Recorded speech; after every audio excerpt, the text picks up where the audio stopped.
Hello, lovely friend. I am Dr. Mary Barson. And I'm Dr. Lucy Burns. And this is the Real Health and Weight Loss Podcast. Good morning, gorgeous ones. How are you again? Dr. Lucy here. I'm not with Dr. Mary because I am continuing the second part of our conversation that we had last week with the gorgeous Tash Jarrett. Now, if you missed last week's episode, we talked all about Tash, who is a wife, a mama, and an advocate for people living in bigger bodies who have had bariatric surgery. She herself has intensive lived experience, and today we are continuing the discussion where she is going to tell us what she has learnt. I think one of the first things that I started to do differently was I started learning to ask myself when I would be dancing in front of the pantry. And it's funny how often I used to randomly find myself in my pantry staring at the shelves going, what can I have in here now? Yeah. And then I would think, oh, actually, I'm not hungry. I am sad. I am feeling stressed. So what I started to do was be mindful, I suppose. Yes. I started to intentionally practice mindfulness. And when I would feel that overwhelming urge that I wanted to eat, I always asked myself, am I hungry right now, or is it something else? And I'd sit with my feelings. That has been a huge help to me. And it is one of the things that probably took a year or 18 months for me to start to consistently do. And now it's just become a way of life. Yes. But it was certainly not easy, and it took a lot of practice, because the default setting was turning to food. Yeah. Eat. And I'd practiced that for 40 years. Yes. So it takes some time to unwrap that. Yeah. And start doing something new. What I love there is you're describing the concept of increasing your distress tolerance. So, we and again, as our society we don't like seeing people distressed, whether it's our children, anybody, our loved ones. We don't want them distressed. So we go, well, what can I do to fix your distress? Oh, here's a cake, here's a biscuit, here's ice cream. And then you're noticing that distress and actually just sitting with it, which is hard to do at first. It is. It really is. It feels horrible. Yeah. At the start, it was such a strange concept, and it brought up so many feelings because, oh my goodness, I actually do turn to food all the time, and then when it wasn't there, holy shit! Yeah. Now what? Yes. Yeah. What do I do? Yeah. So, yes, I learned to sit with it. I learned to feel uncomfortable, which was very, very odd. Uncomfortable. It was a very uncomfortable, odd feeling. Then I started working out how can I actually replace my old coping strategy. What am I going to do differently? And after I learned to sit with it, I then realized, okay, well, I could go for a walk. I could, write, which is another thing that I really enjoy doing. I can do my other hobbies. I can distract myself. And if I am genuinely hungry, then I eat. Yes. And there's nothing wrong with that at all. No. But a lot of the time, for me, it was just a habit. I was just in a habit of soothing myself in that way. And it was not a habit that was leading to an optimized life. It was a habit that had gotten me to the point where I needed a bariatric intervention or a procedure. And then I needed to work on how do I optimize myself for the future. Yeah, absolutely. And so that I think was was the start for me. Yeah. Yes, I think you're absolutely right. There are, and again, there's this phrase that I hate, and I think you probably do too, called failed bariatric. What are your thoughts on that? My thoughts on that, if you're listening and you feel like you have failed, you are not a failure. You have not failed your sleeve. You have not failed your bypass. You are not a failure.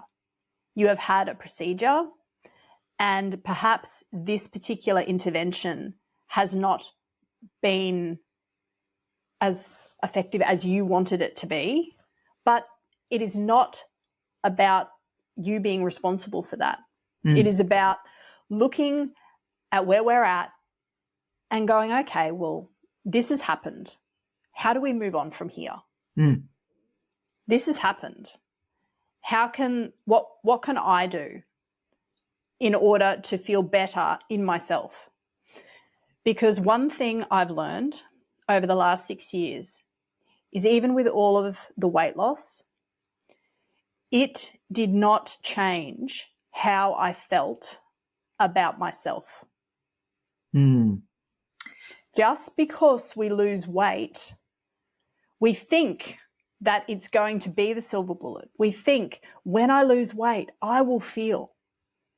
But let me tell you that unless we work on the relationship that we have within ourselves, with ourselves, and we learn to actually be kind, compassionate, and care for ourselves, you will find something else to loathe. Yes. About you. Yes. And that is the part of the bariatric journey that I see as a missing piece. Because until I learned to care for myself, until I learned to put away the completely toxic self-talk that I had going on the inside, nothing changed. Yes, absolutely. And even that toxic self-talk that we can do, that can be habitual. Like it's our, we have a little phrase, the ant, the automatic negative thought. It like pops in before you've even realized that you're doing it. It does. The ants were rampant. Yeah. I had a whole picnic of them. and it took time for me to learn what it is to actually have compassion for me. So many of us, and I can be compassionate to others so easily. But when it came to myself, I was cruel. I was harsh on myself. I felt like I was a failure because I was living in a bigger body. I felt, all of these really awful negative things that I would never say to someone else, but I was more than happy to just heap that on myself on a daily basis. Yeah. And I had to start unpicking that and work out why do I do this? Why am I doing this to myself? And until I stopped sabotaging myself in that way, even at my thinnest, I still did not like me. Yeah. Yes. So don't think that just because you have a bariatric procedure, you will suddenly love yourself and it will be fantastic. Of course, that can happen, and it does happen for some people. But if you've struggled with feelings of self-worth, you won't necessarily just magically find them in bariatric surgery. It's an inside job. Yes. And your weight, your success or failure is not about a number. Yeah. You just, because of who you are, you're loved and valuable and acceptable and all of those things. Yes. And that is the real message behind, I believe, behind being able to walk out a bariatric journey that is optimized, is understanding that the relationship that you have with you is the most important one you'll ever have. Yeah, absolutely. I love that. And I think when you get that that self, and again, Australians really hate the phrase self-love, Yeah. loving yourself. It makes Oh, us. you love yourself. Yeah. Oh, Doesn't. you love yourself. I know. And that's it. It was used as a slur when we were, younger, or you've Yeah, it got was. tickets and, you don't get ahead of yourself. There's all of that, which makes us stay, a little bit, and we don't want to be, loud, Anyway, I think that when you get to that point where you're at peace with yourself, so even if the phrase love yourself doesn't resonate, if you're at peace with yourself, then what that enables you to do is work on the maintenance of your health, because it's actually not a destination, even though, we always talk about like your weight loss goal, like you get there and then you're done. Yeah, you're not.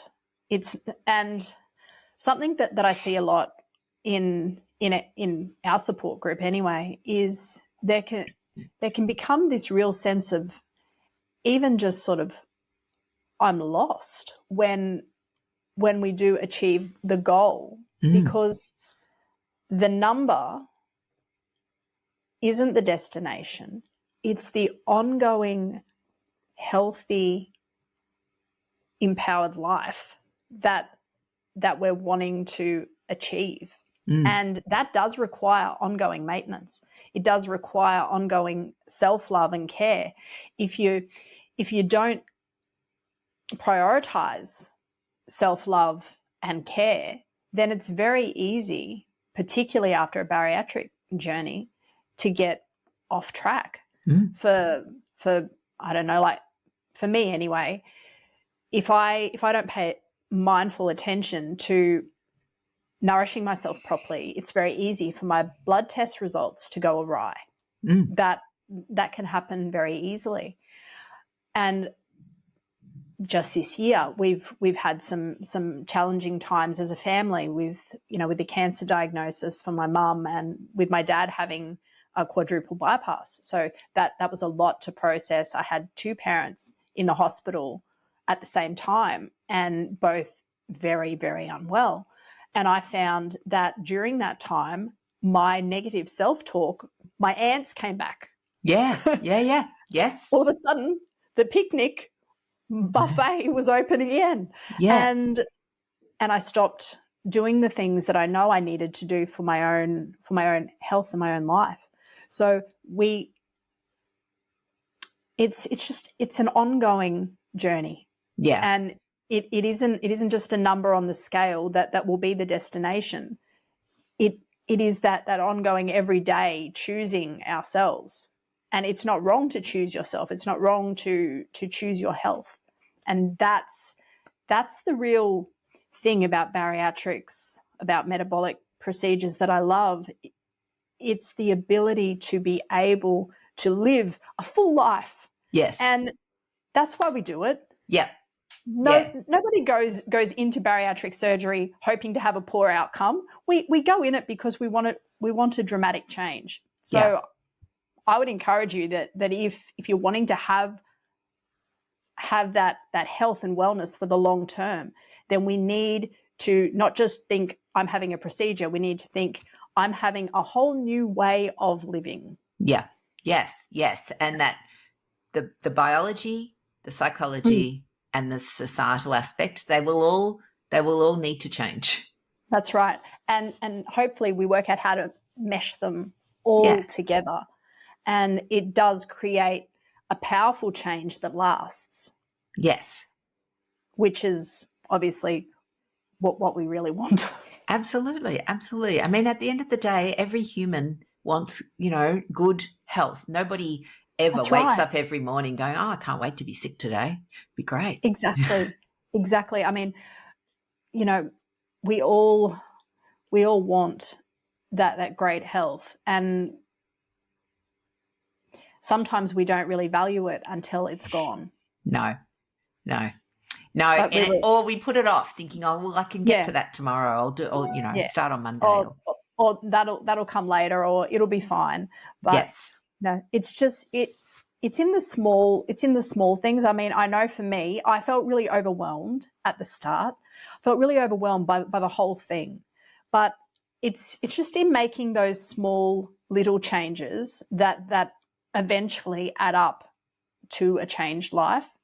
If it all seems too hard, like if it seems too hard to overcome the, like the overwhelming food noise that can still happen even after we've had a bariatric procedure, even if we just deal with one thing at a time, break it down. Don't even worry about all of the rest of it, but just work on the relationship with yourself and that self-love. Everything else comes easier when that self-loathing isn't driving everything. Yes. Well, one of our favourite sayings is you can't hate yourself thin and you can't berate yourself well.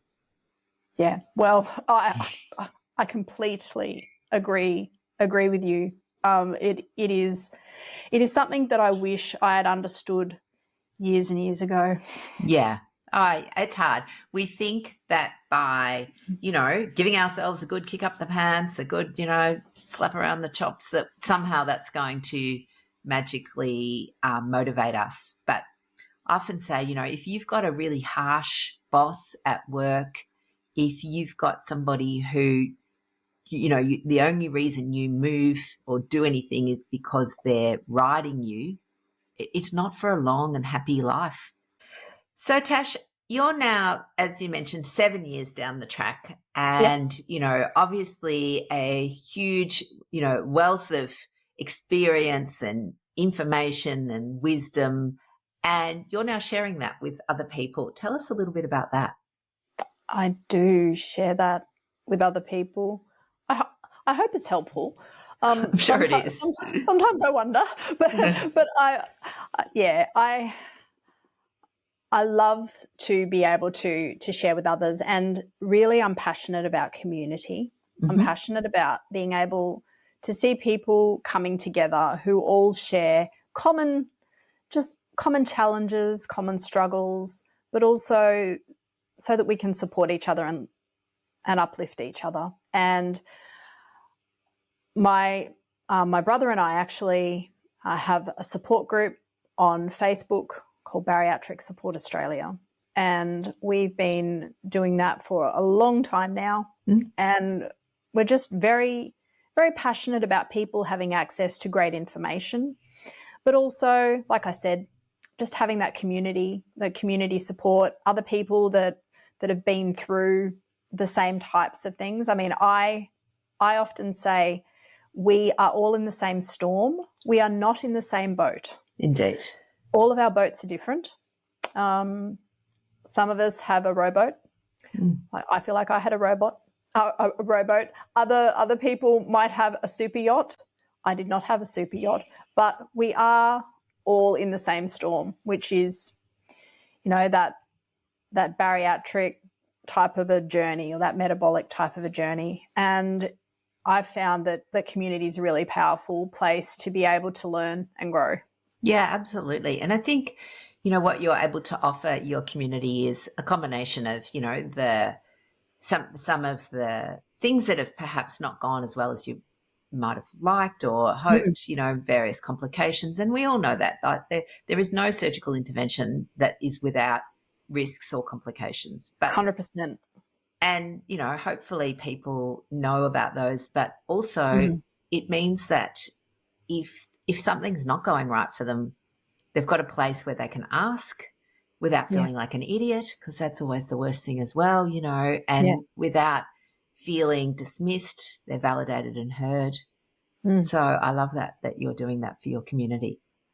Thank you. Yeah, I mean, my journey has not been without its challenges, without complications. I would actually say that I've had a very complicated journey post-bariatrics, and I've shared all about it because it really is important to know that while most people do have a relatively complication-free time post-op, not everybody does.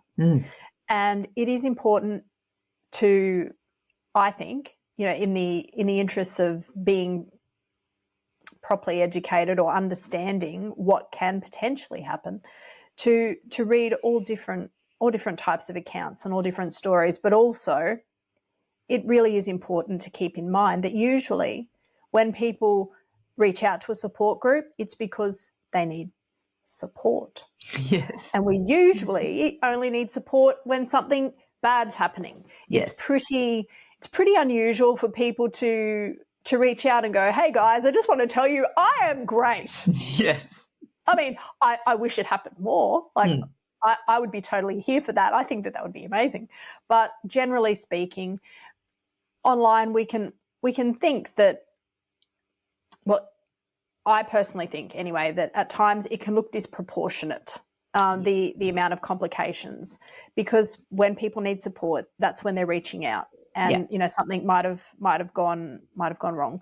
But honestly, overwhelmingly, most people have a really good experience. And I love that we do hear about that as well. So we try to keep Bariatric Support Australia a positive and helpful and uplifting place where we are free to share all of the challenges, but just knowing that we can be there for each other regardless of what it is. Yes, absolutely. Yeah. Absolutely. And I guess, resources and all of those things to know what to do when things don't go. That's right. When you're not in your super yacht and the world's not smooth sailing, what do you do? Yep. Yeah, that's right. If the rowboat has a hole, then we know how to plug it. Yes. Or at least we'll be able to resource ourselves with someone that does. Yes, indeed. I love that. So, and you've got a podcast as well, because, we do. Here we are we do talking on a podcast. Yeah. Tell us about your podcast. So our podcast is called the Barry Chronicles. Yes. And we love to chat with, our own lived experience people, part of our community. We love speaking with doctors, with surgeons, exercise physiologists, dietitians. We talk to everyone, psychologists, and we just love to be able to provide the story, the chronicles of the bariatric life. Yeah. And we're actually hoping, Dr. Lucy, that you'll come on ours. Of course, I would be delighted. And I think with all of those guests, what you've absolutely just described is that, you're not a one-trick pony either. There's not just one thing. It's it's not, as we like to say, it's not this or that. It's not lifestyle or surgery. It's not lifestyle or, injectable weight loss medications. It's not, well, all you need is a meal plan. Like, it's not one thing. No, it's all the things. Yes. It's all the things together. And even though I've talked a lot about bariatric things today, metabolic surgery, I'm also very aware that is not the be all and the end all for each person.